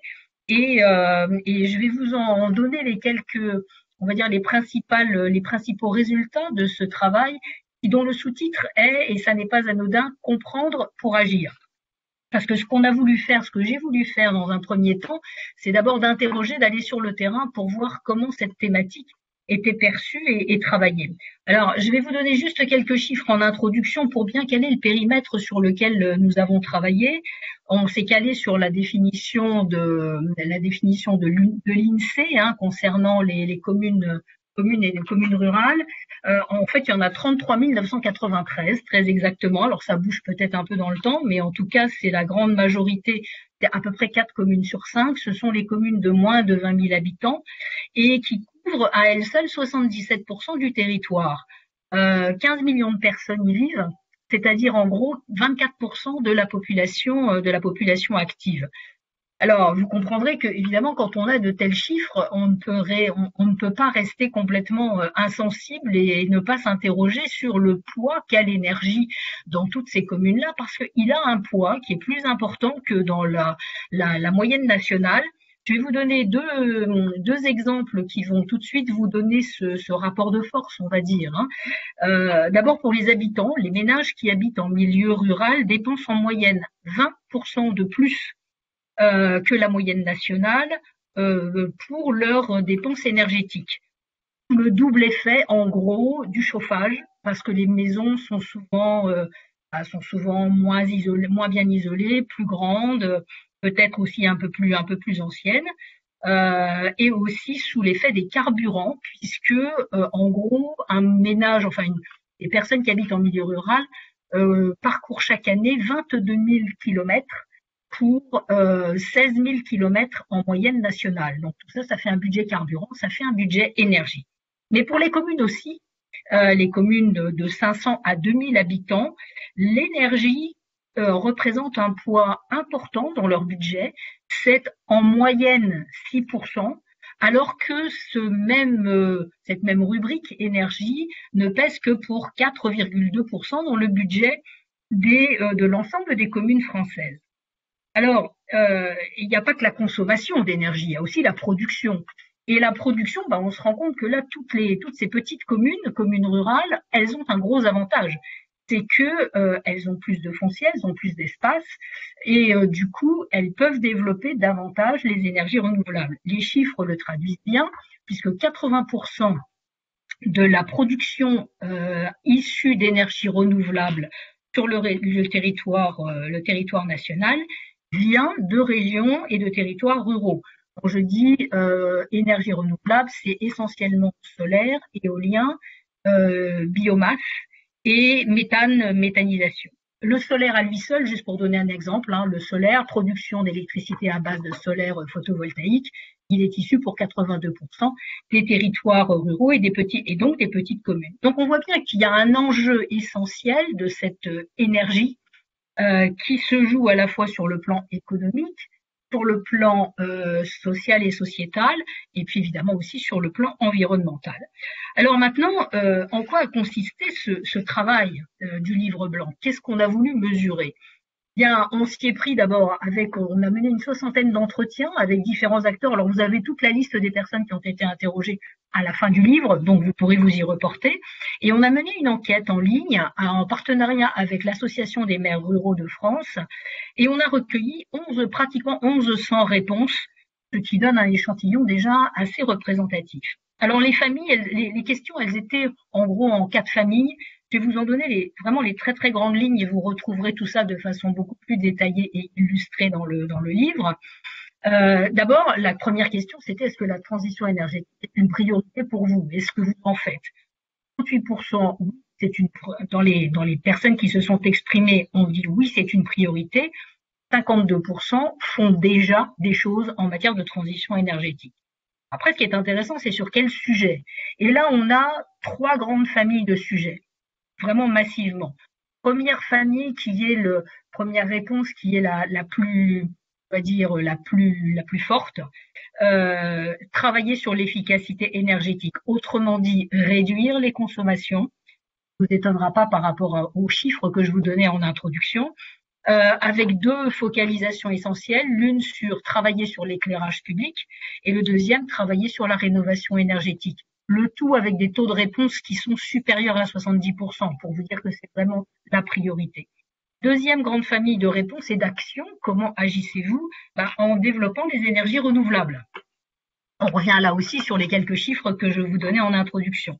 Le solaire se taille la part du lion, si je puis dire, avec 25%, mais aussi la biomasse et le chauffage à partir de biomasse pour 24% de l'expression. Et puis en troisième position, toutes les thématiques liées à la mobilité, notamment par l'installation d'infrastructures de recharge, qui sont un des axes de travail prioritaires pour 21% des personnes qui ont répondu. Alors ensuite, quels sont les freins? Parce que évidemment, il y a quand même des freins. Rappelons quand même que 35%, c'est-à-dire un gros tiers des répondants, ont dit ne pas avoir de freins ni de difficultés particulières. Mais pour les près de 70%, les 65% restants, les difficultés sont de 3 ordres. Financiers, à plus de 50%, ressources humaines qui sont insuffisantes, et puis le manque de compétences. Et puis d'autres disent, pour 38%, ce qui n'est quand même pas rien, nous avons d'autres priorités. Si nous faisons pas franchement si nous ne faisons pas massivement de la transition énergétique, c'est parce que nous avons d'autres sujets à traiter. Alors quelles sont les attentes maintenant? Les attentes fortes, elles découlent en gros des sujets précédents. C'est un besoin d'aide à l'accès au financement. La plupart savent qu'il y a beaucoup de possibilités de se faire financer, qu'il y a des projets, des lignes différentes à l'ADEME, Banque des territoires, Caisse des dépôts, etc., les régions, mais ne savent pas vraiment comment y arriver et comment monter les dossiers. Deuxième attente très forte, c'est avoir des recommandations fiables sur les solutions. On sait qu'il y a des tas de choses à faire, mais quelles sont les meilleures technologies, quelles sont les plus fiables, quelles sont les plus adaptées à mon environnement, ça, je ne sais pas trop, et du coup, par peur de me tromper, je n'ose pas trop me lancer. Et puis, en dernier point, l'aide au montage de dossiers pour arriver justement à développer un projet. Alors, je voudrais vous faire maintenant un petit zoom sur 2 exemples qui pourront, dans certains cas, peut-être faire un peu le lien avec les sujets que nous avons passés en revue durant toute cette séquence. Je voudrais vous parler d'abord de la ville de Cluny, et ensuite je vous parlerai d'un projet de biomasse, de réseau de chaleur à base de biomasse bois. Alors Cluny, c'est 5000 habitants, très très connu. Enfin, il fut un temps où Cluny était encore plus connu et rayonnait sur toute l'Europe. Mais ça reste une petite ville touristique très très importante. 972. Alors Cluny a décidé de travailler sur son éclairage public. Je vous disais que c'était une des la priorité à laquelle s'attaquaient les maires de communes qui veulent travailler sur leur transition énergétique. 972 points lumineux, dont la ville de Cluny s'est rendu compte en 2017 que 59% étaient vétustes, voire défectueux. Donc un appel d'offres a été lancé pour un marché global de performance énergétique et les critères ont été, les attentes ont été très très drastiques. L'idée c'était d'arriver à un taux de panne de tout cet éclairage public inférieur à 1%, avec une baisse de consommation, tenez-vous bien, de 71% à atteindre sur 8 ans, et avec une baisse de puissance souscrite devait atteindre 59%. Autrement dit, vous voyez tout de suite là, le poids lourd, c'est à la fois, bien évidemment, la réduction appelons ça peut-être de la pollution, mais en tout cas réduction d'une consommation énergétique, et puis évidemment aussi des économies à la clé, économies en espèces sonnantes et trébuchantes. Alors, ce qui est remarquable dans ce projet, c'est que il a été financé par divers moyens. C'est une filiale du groupe EDF qui s'appelle Citélum qui a remporté le marché. Et il y a eu des soutiens sur des fonds TEPCV, sur des fonds de certificats d'économie d'énergie. Mais ce qui est remarquable, c'est que, je vous disais, baisse de la consommation d'électricité, 71% en 8 ans, 40% ont déjà été réalisés en 2 ans, et on sait maintenant que cette économie ne sera pas réalisée en 8 ans, mais en 5 ans, que le programme y sera achevé au bout de 5 ans. Alors, toutes ces économies, je reviens un peu vers votre sujet, c'est autant de disponibles pour faire d'autres projets qui peuvent amener la nature en ville. Donc, c'est loin d'être anodin, indépendamment du fait aussi qu'il y a peut-être aussi plus de confort visuel dans la ville en tant que telle. Je vais passer maintenant au deuxième exemple, qui est celui qui a été mené par sous le pilotage, on va dire, du parc naturel régional des Grands Causses. Et là, l'objectif, le directeur de ce parc naturel régional des Grands Causses a dit très clairement, moi je veux faire de la transition énergétique un outil à valeur ajoutée. Je ne veux pas en faire une contrainte ni la subir. Donc déjà, il y avait une démarche très volontariste au départ, et ça s'est terminé par comment structurer un parc, comment structurer une filière bois en aménageant les forêts alentours et en travaillant sur ce patrimoine naturel présent sur la commune et autour de la commune. Juste par exemple pour donner à Saint-Affrique, alors il y a ce projet a été décliné en différents lieux. Je vais prendre celui de la ville de Saint-Affrique, c'est 8000 habitants, donc c'est aussi une petite ville. Eh bien, grâce à cette association avec bois et besoins énergétiques de la ville, ont été structurés 5 km et demi de réseau de chaleur réseau de chaleur urbain, qui alimente la piscine, le centre hospitalier, des établissements scolaires et 34 bâtiments de la ville, à 86% avec du bois local. Et tout cela a fait prendre conscience de tout l'écosystème qui existe autour de Saint-Afrique, avec, en plus de ça, et ça c'est très intéressant, l'idée que non seulement il fallait aussi diminuer la consommation d'énergie de la ville de Saint-Afrique, mais pour être en mesure de d'exporter de l'énergie vers les villes avoisinantes, en se disant complémentarité entre urbain et rural. Donc là aussi, des gains en énergie, des gains sonnants et trébuchants, des gains en confort de vie. Et donc, on peut se dire aussi de la souplesse retrouvée pour travailler sur d'autres projets liant nature, etc. Voilà. Donc, avec le deuxième exemple qui associe peut-être d'un petit peu plus près, même si on met pas la forêt en plein cœur de ville, n'empêche que on travaille en intelligence étroite avec son écosystème. Alors, juste pour terminer et vous donner on a à partir de là donner les clés de succès. Les clés de succès, c'est ne pas opposer l'urbain et le rural, c'est jouer la complémentarité.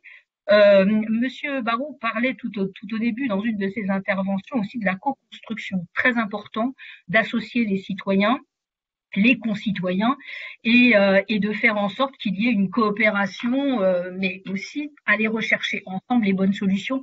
Et ce que vous êtes en train de faire à travers l'Observatoire, et je vous remercie encore m'avoir donné la possibilité de parler de ce livre blanc.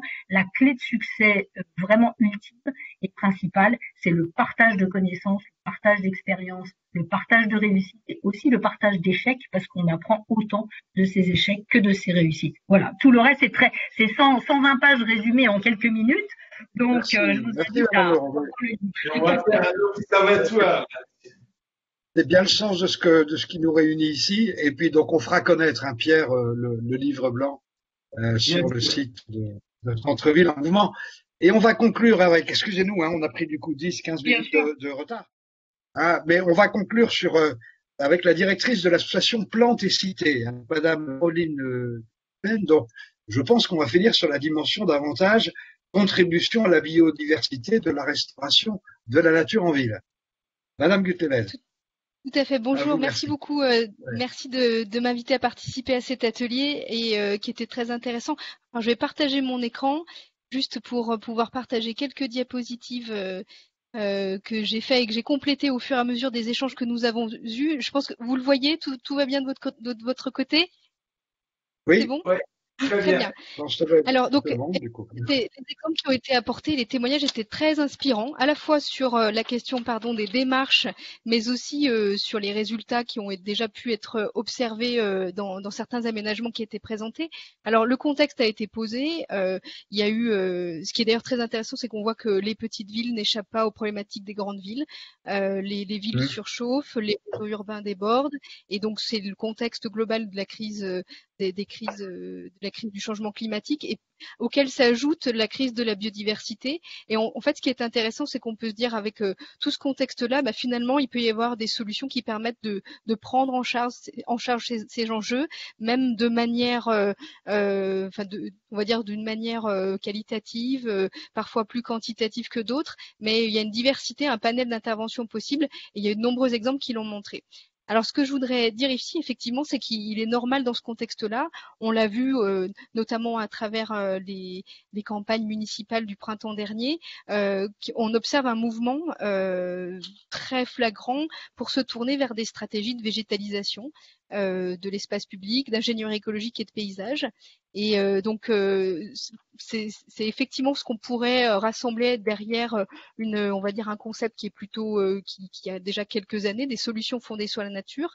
J'ai entendu au cours des échanges aujourd'hui parler de résilience, de végétalisation, de génie écologique, de plusieurs strates. C'était important de le rappeler. Il y a eu beaucoup on a beaucoup parlé dans la presse des arbres, le mercato des les arbres dans les collectivités territoriales, mais c'est pas que la question de l'arbre, mais c'est aussi la question des habitats. Donc ça se passe déjà au sol avec une strate herbacée et puis les strates arbustives qui jouent aussi un rôle très important pour créer des habitats spécifiques que les arbres ne rendent pas forcément immédiatement eux seuls. Donc voilà, du coup, tous ces exemples, ces mots-clés ont été donnés. On aurait pu donc parler aussi, on aurait pu entendre plus biodiversité, santé, habitat, stratégie d'adaptation. C'était un peu en filigrane de certains éléments de discours. Et en fait, tous ces éléments, tous ces mots-clés, c'est ce qu'on retrouve, c'est ce que recoupe le concept des solutions fondées sur la nature, qui est un concept qui a été mis en place par l'Union internationale de conservation de la nature et qui aujourd'hui en fait rassemble une diversité d'aménagements et de stratégies portées par la nature et qui s'inspire du fonctionnement des écosystèmes. Ça veut dire qu'il y a du high-tech, on peut avoir en tête des solutions, des stratégies de végétalisation des toitures, des murs végétalisés, des secondes enveloppes, des enveloppes de bâtiments avec des systèmes qui peuvent être assez compliqués. Mais il y a aussi des systèmes, des solutions fondées sur la nature qui peuvent être très frugales. Là, j'ai donné, du coup, ces deux photos sont des exemples pour moi de solutions fondées sur la nature qui sont plutôt frugaux. Donc un exemple d'une végétalisation d'une petite raquette, d'un petit espace au sein d'une zone qui est plutôt très urbanisée. Donc c'est désimperméabiliser, ouvrir le sol, le laisser respirer, le végétaliser avec des aménagements plutôt peu horticoles, plutôt en s'appuyant sur des espèces locales et champêtres. Et du coup observer, accompagner l'observation par la participation des habitants. C'est ce qu'on voit ici donc dans l'opération Strasbourg ça pousse, donc à gauche. Et puis à droite, les permis de végétaliser qu'on observe aussi dans de très nombreuses collectivités territoriales, où on peut végétaliser, ouvrir un peu l'enrobé et puis donner accès justement au sol et créer une végétalisation de plantes grimpantes qui va pouvoir apporter un ombrage. Ça c'est aussi important pour changer l'ambiance thermique de certaines rues. Ça peut aussi changer, pas que les ambiances thermiques, mais l'ambiance paysagère globale. Alors sur les solutions fondées sur la nature, on n'aura pas assez de temps pour toutes les développer, c'est pas l'objet non plus de cette intervention, mais je vous laisse les explorer à travers un outil qui s'affiche ici sur le lien qui vous est donné. On a représenté 80 types, inventoriés dans le cadre d'un programme européen, 80 types de solutions fondées sur la nature. Et donc sur chacun de ces types, il y a des fiches de synthèse qui permettent de savoir quels sont les principaux leviers, sur quels bénéfices on joue en premier. Est-ce que ce sont plutôt pour les stratégies d'adaptation, réduction des îlots de chaleur? Est-ce que c'est plutôt pour gérer la question des eaux pluviales? Est-ce que c'est plutôt pour créer de nouveaux habitats? Mais je pense que le plus important, et c'est ce que je voudrais présenter à travers cette diapositive suivante, c'est que les solutions fondées sur la nature, leur caractéristique, c'est d'apporter des co-bénéfices. C'est qu'on peut imaginer de planter une place d'un centre-ville, mais la plantation pour apporter de l'ombre, comme on le voit dans la diapositive en haut à gauche. Mais de toute façon, ça va aussi entraîner d'autres bénéfices qui n'étaient pas forcément recherchés au départ, qui peuvent être améliorer le cadre de vie, créer des espaces pour que les gens se rassemblent, donc du lien social. Alors en ce moment, c'est un peu compliqué d'envisager les choses comme ça, mais on connaîtra des jours meilleurs où ce seront des services qui seront vraiment recherchés par les habitants et peut-être même encore plus. Donc voilà un ensemble de co-bénéfices, la régulation des ambiances urbaines, la santé physique, même à l'échelle on va dire d'un maillage de petits espaces verts ou de parcours verts qui sont pas forcément dans des grands parcs. C'est aussi encourager les mobilités douces, encourager un peu de pratique d'exercice physique. C'est aussi la prise en charge des questions de santé mentale, de lien social. Il y a des études très intéressantes qui portent sur ces sujets-là. Et c'est pas simplement le rôle d'ornement des espaces verts et de nature qui va jouer un rôle sur la santé mentale et le psychologique. Il y a véritablement en fait des travaux en psychologie qui montrent que avoir un accès à un espace de nature va permettre en fait de mettre en place une stratégie de restauration attentionnelle, c'est-à-dire on dirige son attention sans effort sur notre environnement et donc ça crée un système de décharge par rapport à la restauration attentionnelle qui est ce que je vous demande en présentant ce diaporama et en m'écoutant. Donc Du coup, voilà, ça contrebalance, on va dire, un certain nombre d'autres sollicitations cognitives qu'on peut vivre tout au long d'une journée. Et puis d'autres bénéfices, c'est évidemment créer avec par exemple des noues paysagères pour collecter, drainer, accompagner les eaux pluviales, créer des habitats qui vont être aussi assez favorables à la biodiversité en général. Donc voilà sur les co-bénéfices qu'on peut attendre. Néanmoins, il y a un point qui est très important, c'est que la mise en œuvre de ces solutions fondées sur la nature doit intégrer qu'on s'appuie sur du vivant. Donc ça suppose plusieurs responsabilités. D'abord, la première, c'est d'offrir de bonnes conditions de développement du vivant. Il y a la question du sol, c'est très important. Effectivement, on peut pas imaginer avoir une végétation luxuriante sur des sols très dégradés. Et en milieu urbain, avec l'historique des aménagements, il peut y avoir des problématiques majeures à ce sujet-là.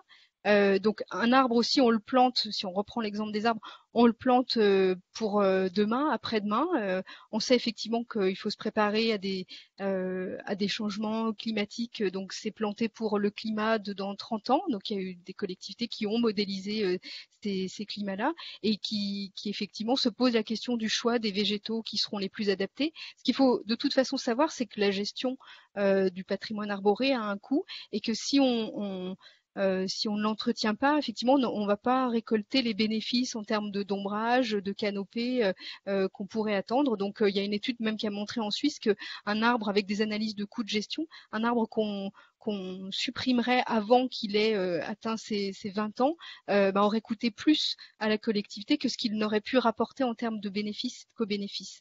Voilà, donc créer les conditions du vivant et puis protéger. Donc j'ai mis cet exemple du barème de l'arbre qui est un outil auquel tout un chacun peut accéder en ligne pour calculer la valeur d'un arbre. Ça peut permettre d'accompagner des choix de stratégies de végétalisation ou de se dire effectivement si on veut avoir un PLU qui protège, eh ben on peut aussi essayer d'intégrer cette question de barème de la valeur des arbres dedans pour les protéger d'altération ou d'aménagements futurs qui viendraient les détruire. Donc ça c'est important. Et puis l'autre aspect c'est effectivement on part du vivant mais il faut l'entretenir. Il y a des solutions qui sont certes plus frugales. On a tout à l'heure parlé, c'était très important de la gestion différenciée, de la gestion harmonique ou de la gestion écologique dans son ensemble. Il faut véritablement le considérer. C'est-à-dire que si on prévoit un fleurissement qu'on veut rendre visible, attractif, attrayant par rapport à des approches touristiques, ça peut pas se faire non plus à n'importe quel prix par rapport à des questions de consommation en eau. Donc il y a aussi une certaine responsabilité à avoir à penser des aménagements pour une gestion frugale et une gestion sans pesticides, ça va de soi aujourd'hui. L'évolution de la réglementation à ce sujet-là est très claire. Et puis donc il y a aussi un point qui est très important, ça a été évoqué sur la participation des habitants. C'est la responsabilité quand on crée justement, quand on met en œuvre des aménagements avec des solutions Fondation Nature, c'est de créer l'expérience du vivant pour les habitants, pour les plus jeunes générations aussi. C'est ce qui nous lie à notre environnement. Et vous savez ce qu'on dit, c'est que derrière la crise du vivant qu'on vit, ce qu'il faut craindre, c'est aussi la crise de l'expérience. La crise de l'expérience du vivant, de ne plus voir les cycles s'achever, les cycles biologiques, les fleurissements décalés, la diminution aussi des populations d'insectes. Donc c'est très important d'avoir aussi dans cet esprit d'améliorer le cadre de vie, de prendre en charge cette question de créer de l'expérience avec le vivant, avec la nature, qui n'est pas du tout antagoniste avec la présence urbaine de la ville. Voilà, donc il y a effectivement beaucoup à dire. Je suis désolée de faire court. Je voulais juste signaler deux choses. Sur Scape Lampécité, c'est un centre de ressources, donc il y a beaucoup de choses qui sont en ligne, qui sont disponibles dans le réseau et on vous invite à consulter les ressources dans les quelques exemples que j'ai donnés précédemment. Et puis si vous pensez mener déjà des actions exemplaires, je vous encourage à participer à l'opération Capitale française de la biodiversité. Le thème cette année c'est l'eau et la biodiversité et les candidatures sont possibles d'être mises en place pour toutes les collectivités, quelle que soit leur taille, jusqu'au 31 janvier. Voilà pour conclure. Merci de votre attention. Merci beaucoup, Madame Gatevez. Non, c'est une très très belle conclusion. Et puis je réponds tout de suite sur le chat, il y avait une question sur l'accès à vos 80 solutions. L'accès, on le donnera à Pierre via le site de son mouvement, le compte rendu, le compte rendu de l'Observatoire, de toute façon. Donc ne vous inquiétez pas. On va peut-être laisser la parole à Constant Constant, sur les quelques questions. Il y a 2-3 questions en suspens sur le chat. D'abord, merci à tous pour vos interventions. Elles étaient toutes très percutantes. Alors, on a plusieurs questions qui se sont un peu rejointes et qui se recoupent, notamment celle qui était, je pense, adressée à Monsieur de Drezy et aussi à Monsieur Baudry. Quand vous avez les places de stationnement qu'on reverdissait, qu'on modifiait, plusieurs questions sont arrivées en demandant si le fait de réduire un peu l'espace de stationnement n'était pas, on va dire, un frein, ou en tout cas n'avait pas un impact sur le commerce ou l'e-commerce environnant. Monsieur Stéphane Baudry, je veux bien répondre, en tout cas pour ce qui est de. Oui, monsieur Baudry. Grande Alors question. nous, c'est sûr que cette question, elle est centrale, surtout chez nous où on a eu un commerce qui a été particulièrement impacté ces dernières années. C'est-à-dire que tous ces aménagements-là, on est en train de le lier aussi à une étude globale de la circulation et de la mobilité en général, et comment on intègre à la fois la rotation des voitures dans ces parcours-là, mais comment on intègre aussi les mobilités douces, comment on les développe sur notre ville, puisqu'elles n'ont jusqu'à maintenant peu été pensées. Et on a mis en place aussi cette année un service de transport public gratuit dans la ville. Mais de fait, voilà, ça doit être lié, ces questions-là de réaménagement, forcément à la question pas que de la circulation. Moi, je préfère parler de mobilité en général, parce qu'il y a aussi cette question-là de la voiture, mais de la mobilité douce. Et ce qui est surtout très compliqué souvent, c'est le dernier kilomètre ou les derniers 500 mètres dans les centres-villes très denses, notamment pour les personnes âgées, puisqu'à un moment donné, il faut bien se garer et finalement, comment on leur permet d'aller au plus près. Donc voilà, la mobilité globale sur laquelle forcément la réflexion doit être liée. Et puis, autre élément de réponse, ce que nous renvoie beaucoup les villes qui ont considérablement aménagé leur centre-ville, qui l'ont piétonnisé, qui l'ont agrémenté, qui l'ont verdi, c'est que l'intérêt du centre-ville pour le citoyen, c'est beaucoup l'intérêt de la promenade, de la déambulation, et que tout ça est favorable au commerce, et qu'on constate dans beaucoup de villes plutôt aussi de la redynamisation de commerce grâce à des aménagements de grande qualité des centres-villes. Autre question, Constant, sur l'architecte des bâtiments de France, qu'est-ce qu'il en pense? Oui, alors justement une question qui disait voilà quel était l'avis des architectes bâtiments de France et comment ils étaient associés à ces possibles politiques de la nature en ville. Alors c'était une question, je pense, qui est survenue quand Monsieur Baudry pareil. Oui, parlez, bien sûr. Oui. Alors chez nous, c'est vrai que les architectes des bâtiments de France, c'est central, puisque je vous l'ai dit, on a 5,7 km² de ville et les bâtiments historiques sont à peu près partout dans la ville. Donc, on n'a quasiment aucun projet qui peut se faire sans les architectes des bâtiments de France. La clé de la réussite là-dessus, c'est vraiment de les associer vraiment dès le début, de pouvoir les rencontrer, de pouvoir les sonder et à chaque phase du projet de pouvoir les associer. Et ce qui permet finalement de trouver des solutions, des compromis. Par contre, en revanche, si on va aller voir au dernier moment, une fois que tout est finalisé, là c'est beaucoup plus compliqué de pouvoir travailler avec eux et d'avoir des marges de souplesse. Donc ça prend beaucoup de temps, mais en faisant les choses dans le bon ordre, généralement, on a quand même des solutions qui sont intéressantes. Eh bien, merci beaucoup. Et enfin, une dernière question. Alors, je ne sais pas si on m'entend ici. Une dernière question qui concerne justement la méthode participative des citoyens. Donc, question qui est la suivante. Comment en fait on pouvait tout simplement faire participer les citoyens au processus décisionnel des décisions des politiques publiques en matière d'environnement? Monsieur Barraud, peut-être que c'est vrai que moi j'avais été très étonné également par ce que vous avez fait dans votre centre-ville avec cette place de la voiture. Juste ce qu'il faut, mais il y en a un peu partout. Et puis, ces rues piétonnes et cette refonte de rues piétonnes avec des magasins qui étaient vides que vous avez permis de... Ouais, on sent que le centre-ville revit. Oui, je crois qu'il faut de toute façon être innovant et pouvoir s'adapter. Et la période Covid l'a prouvé, notamment les villes peut-être Action Cœur de Ville ont été peut-être celles qui ont été les plus réactives pour trouver des solutions pour les commerçants en difficulté, pour le petit commerce. Et plus au-delà, pour répondre à votre question, pour associer, les moyens sont assez classiques. C'est vrai que c'est des réunions plénières sur le sujet en centre-ville dans des grandes salles, mais c'est aussi aller au cœur des quartiers.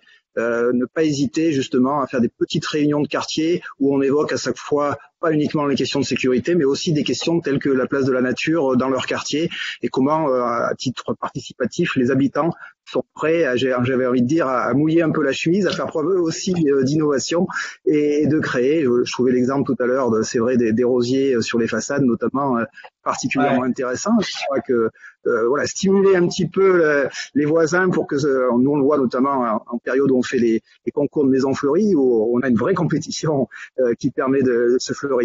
Je crois que ça peut être tout au long de l'année aussi par ce mode participatif. Sur après le référendum, là-dessus, les maires sont un peu plus partagés. On se rend compte que c'est pas toujours, malheureusement, c'est parfois celles et ceux qui sont dans la contradiction qui viennent s'exprimer et pas toujours ceux qui sont dans l'esprit constructif, surtout sur ce sujet-là. Et donc, c'est pas obligatoirement sur quelque chose sur lequel on va. Merci. Oui. Et puis les outils de balade urbaine sont intéressants aussi. Oui. Ce qu'a dit Madame Michel. Et associer parfois l'art et la culture. On l'applaudit. C'est vrai que sur Histoire, notamment, on mélange un peu les deux avec une exposition de sculptures chaque été, l'art dans la ville. Et je trouve que les deux se marient très bien, d'amener la culture et faire du théâtre en ville, du théâtre partagé avec les habitants, par exemple, le long des rues, et tout ça dans un environnement vert. Je crois que c'est aussi l'avenir. Monsieur Barraud, vous nous donnez le mot de la transition de clôture. Là, on va vous inviter donc le 10 décembre, Pierre, c'est ça? On fait un prochain observatoire, toujours dans le cadre de Petite Ville de demain, sur l'art et la culture dans le centre-ville, l'art et la culture comme moyen de dynamiser, de valoriser le centre-ville.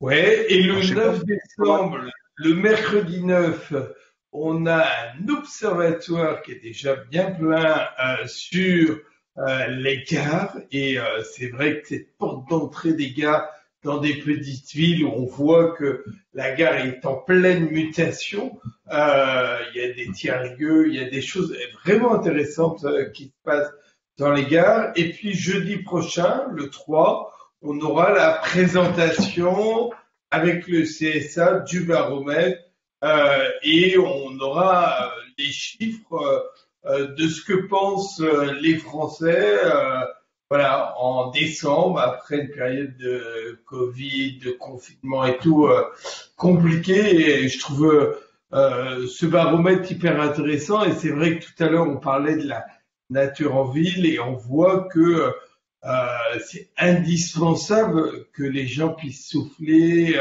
qu'ils puissent profiter de cette nature en ville.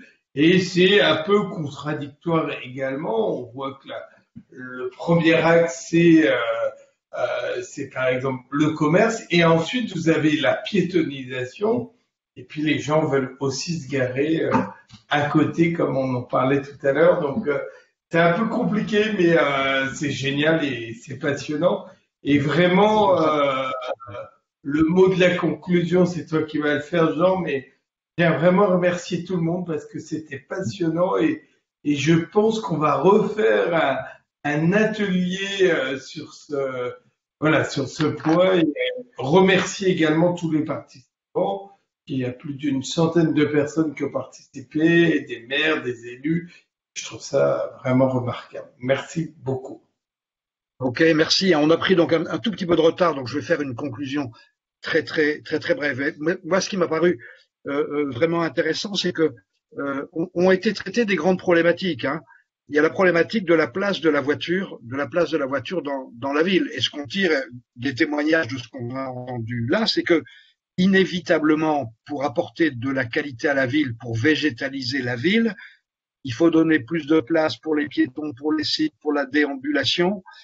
Il faut donner de la place à la végétalisation pour créer des îlots de chaleur. Et ça, inévitablement, on tombe en confrontation avec la place de la voiture et inévitablement, les réponses sont à chercher de toute façon sur la réduction de la place de la voiture. J'ai entendu deuxième grand enseignement, il faut s'inspirer du fonctionnement des écosystèmes et des écosystèmes naturels pour planter en ville, hein, donc ne pas hésiter à planter des arbres extrêmement rapprochés. Troisième enseignement intéressant, c'est toute la dimension sociale de l'usage des espaces, la dimension démocratique, l'association des citoyens pour définir les usages d'espace, et puis l'appropriation sociale, les jardins partagés, les vergers, et du coup la dimension un peu nourricière, hein, du retour de la nature dans la ville. Voilà les quelques grands thèmes, en tout cas, moi, qui ont retenu mon attention. Donc merci à tous, merci pour la qualité de vos interventions, et puis on vous retrouvera dans un prochain des rendez-vous que nous a détaillé Pierre Creuset il y a quelques instants. Merci à tous.